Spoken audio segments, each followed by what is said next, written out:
Bonjour, bienvenue dans Géopolitis.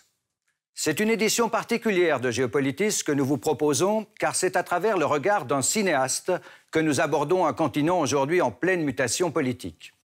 Patricio Guzmán est une personnalité de référence en Amérique latine et dans son pays, le Chili, qu'il a dû quitter pour l'exil après le putsch des militaires en 1973. Une fois passée l'époque des dictatures, l'Amérique latine a été le théâtre d'une lutte farouche entre la droite libérale et des gauches sociales socialistes et parfois d'inspiration marxiste. Le début des années 2000 a vu arriver au pouvoir d'authentiques gouvernements de gauche. Chavez et sa révolution bolivarienne au Venezuela, Lula au Brésil, l'Argentine de Néstor Kirchner, Rafael Correa en Équateur, Evo Morales en Bolivie. Tous ont tenté de corriger les inégalités sociales qui imprègnent profondément le continent sud-américain. Ont-ils échoué, ces dirigeants de gauche? Est-ce la fin d'une époque qui voit la droite reprendre le pouvoir en Argentine, au Pérou, au Brésil et peut-être bientôt au Chili, le pays de notre invité, Patricio Guzmán? Le cinéaste nous a fait le plaisir de passer par notre studio, ici à Genève. La 19e édition du festival Filmar en América Latina lui a consacré une rétrospective.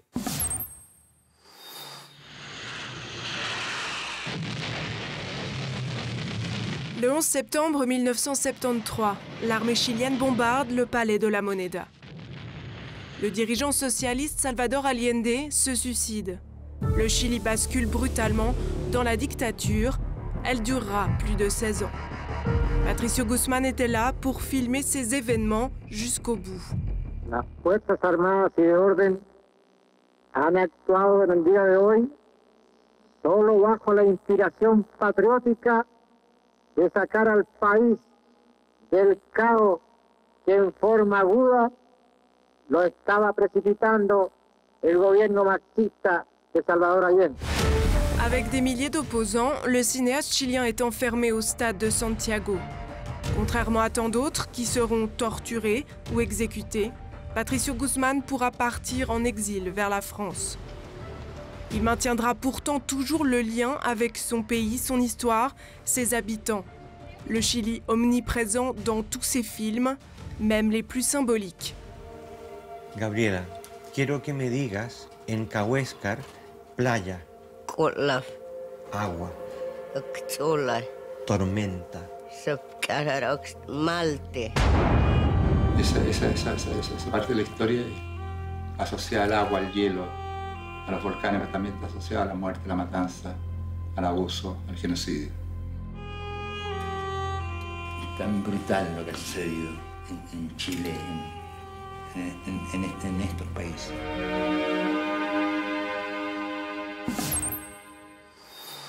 Bonjour Patricio Guzmán. Bonjour. Merci d'accepter cet entretien pour Géopolitis. On vient de revoir ces images du bombardement du palais de la Moneda le 11 septembre 1973. C'est des images qu'on a vues aussi dans plusieurs de vos films. On les a vues souvent.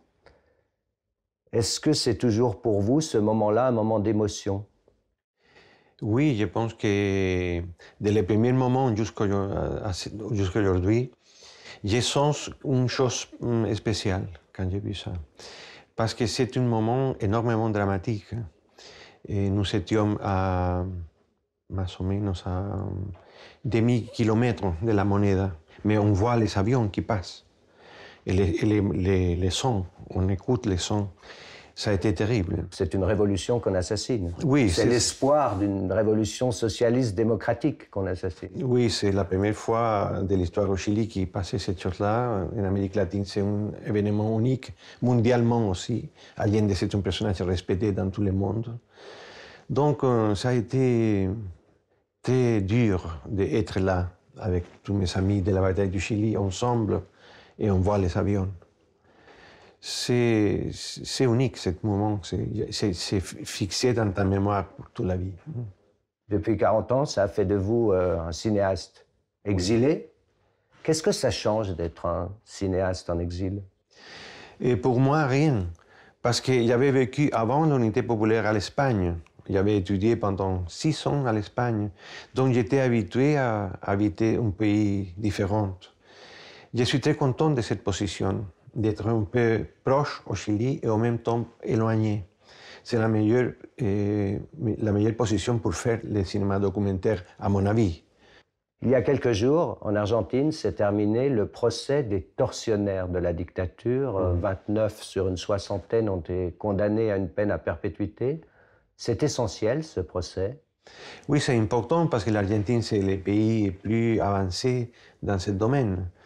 C'est l'unique pays qui a un mouvement de contestation officielle avec le gouvernement passé. Et donc, c'est très important parce que ça nous indique peut-être aux Chiliens les choses à faire.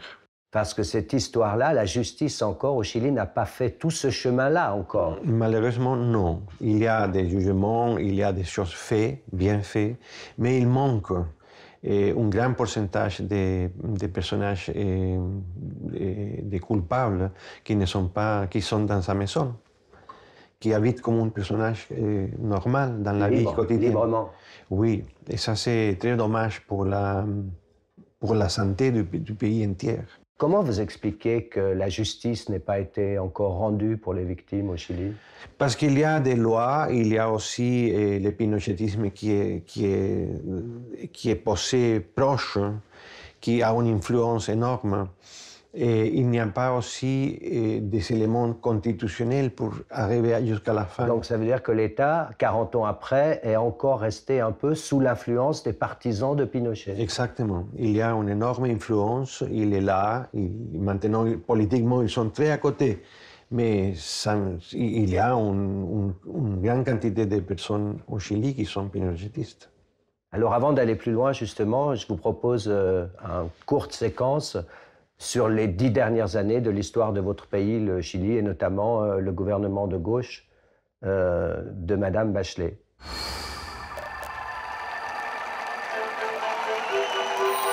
L'espoir d'un pays enfin réconcilié avec son passé, l'espoir d'en finir avec les inégalités sociales, c'était elle, Michelle Bachelet, première femme à être élue présidente du Chili, tout un symbole.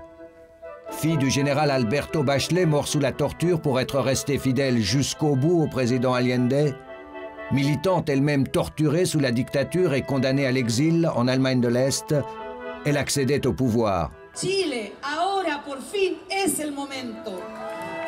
Pour la gauche, le temps semblait venu d'en finir avec l'héritage de la dictature du général Pinochet. Madame Bachelet sera réélue une deuxième fois en 2013 avec 62% des suffrages.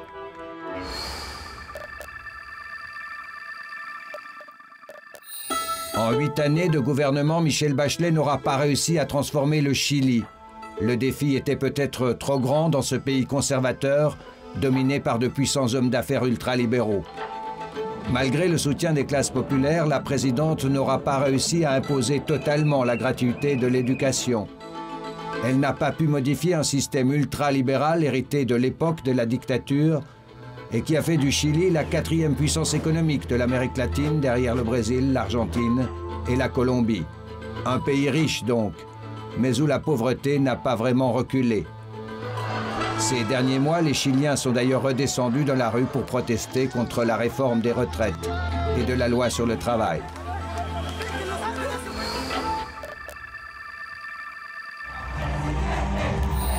Sebastián Piñera, entrepreneur milliardaire, est arrivé en tête du premier tour des élections présidentielles. Il part donc comme favori pour revenir au pouvoir et se réinstaller au palais de la Moneda. Peut-être la fin d'une époque au Chili, comme on l'a vu ailleurs en Amérique du Sud. La droite reviendrait au pouvoir. On ne va pas faire de pronostic sur l'élection de dimanche, sur la succession de Madame Bachelet, mais quelle est votre vision du Chili aujourd'hui? Je pense qu'il y a une inertie au Chili énorme. Il y a une sensation d'apoliticisme. Les gens sont éloignés des mouvements politiques. Et c'est un pays qui a entré dans une espèce d'indifférence en face à l'histoire. Et ça, c'est très compliqué. Ça, c'est difficile à supérer, ça. On a aussi un sentiment d'inachevé au moment où Mme Bachelet quitte le pouvoir. Alors, elle n'a pas tout à fait réussi la réforme sur l'éducation, Et il y a eu aussi des affaires de corruption dans sa famille, son fils, etc. Vous avez aussi ce sentiment d'inachevé après ces 8 années de la gauche au pouvoir? Malheureusement, oui. J'ai une sensation de frustration, de travail qui n'est pas arrivé à la fin. Et Bachelet, c'est pas mal, c'est une femme intéressante, bien sûr. Mais il manque quelques forces pour changer les choses dans un pays. Il faut quelqu'un qui parle d'une façon claire. Et qui bouscule les institutions. Tout à fait, il faut pousser tous les pays entiers, et c'est endormi. Au Pérou, en Argentine, au Brésil, il y a eu une grande vague de gauche qui avait porté au pouvoir des présidents, des gouvernements de gauche. Et puis maintenant, on a assisté à un retour de la droite. Comment vous expliquez ce retour de balancier? Bon, il faut savoir qu'est-ce qu'il fait les États-Unis. Il est toujours avec des personnels dans tous les pays pour voir qu'est-ce qu'il passe. Je pense que c'est une victoire des États-Unis, de la partie plus réactionnaire de ce pays. Je pense que tous les mouvements sont un peu faibles, surtout au Brésil. Il y a une sensation de populisme, de gauche, enfin, de gouvernement intéressant, un peu populiste. Mais il manque quelque chose. Lula, à la fin, a été un peu désarticulé. C'est la même chose des autres gouvernements. Il y a une espèce de centrisme en Amérique latine, non un vrai esprit de rénovation, de changement. Oui. Vous avez parlé de l'influence américaine. Elle était évidemment très forte à l'époque des dictatures militaires, était omniprésente, la CIA. Bien sûr. Bien sûr. Est-ce que vous considérez que l'influence américaine aujourd'hui, en Amérique latine, en Amérique du Sud, est encore aussi importante qu'avant? Je pense que dans quelque sens, oui. Il est là, c'est secret, c'est une chose qui est dans les profondeurs. Mais ça explique beaucoup d'indifférence en Amérique latine. Je pense ça. Est-ce qu'on voit vos films en Amérique du Sud et au Chili? Et en Amérique du Sud, dans quelques universités, c'est très proche, mon cinéma. Mais non dans la circulation normale. Dans les salles, dans les grandes salles, non? Non. Aucun film latino-américain circule dans les salles de l'Amérique latine. Non seulement mon film, sinon que tous les autres. On n'a pas d'appareil de distribution latino-américain en Brésil, en Pérou, en Bolivie. Non, ça n'existe pas. Jamais a existé. Donc c'est les grands blockbusters américains qu'on diffuse. Tout à fait. Et nous, les festivals de cinéma, les activités culturelles, mais non dans la masse. Au Chili, il y a bien sûr une circulation majeure de mon film, parce que c'est normal. Mais ce n'est pas suffisant. Maintenant même, il y a une nouvelle édition de La Bataille du Chili qui sort pour les collèges. Et ça, c'est très bon. Il y a une grande quantité de copies destinées à les collèges. Ça, c'est fondamental parce que les jeunes ne connaissent rien de l'histoire chilienne. Les livres d'histoire chilienne, ils passent 2 pages, 3 pages, Allende, Pinochet. On a effacé l'histoire. Tout à fait, de façon réelle, dans les livres. J'avais révisé les livres. J'avais mis tous les livres dans une maison pour voir qu'est-ce qu'il passe. 11 tomes, qu'est-ce qu'il dit au Allende. Très peu de synthèse absurde. Alors je sais que vous travaillez à un prochain film, toujours, vous n'arrêterez jamais. Quelle histoire allez-vous raconter dans votre prochain film? Je ne sais pas exactement. J'ai une idée, mais pas une histoire encore. J'aime beaucoup la cordillère des Andes comme mur. C'est un mur qui stoppe les regards, les idées qui viennent de dehors. Donc, je ne sais pas à quel point ce mur est important. Donc, c'est un pays isolé. Comme un grand couloir, un peu. Tout à fait, un couloir isolé dans le monde et dehors le monde. Je pense que le Chili, c'est un peu martien. Merci, Patricio Guzmán. C'était un plaisir. Merci. Pour moi aussi. Merci beaucoup. Et pour prolonger cette émission, cela vient de paraître, Histoire, géographie et géopolitique de l'Amérique latine par Simon Schmidt, avec des fiches pays par pays que l'on peut se procurer via le site du DiploWeb. Il y a tout juste 40 ans, une équipe de Temps Présent avait tourné Chili, Ordre, Travail, Obéissance, un remarquable reportage qui rendait compte de la vie quotidienne sous la dictature du général Augusto Pinochet. C'est en bonus sur le site de Géopolitis. C'est sur ces classes populaires que la répression aura sans doute le plus pesé. Aujourd'hui, il faut du courage pour oser témoigner de certaines réalités, même le visage dans l'ombre. Entregado al DINA, donde fui torturado durante 22 días.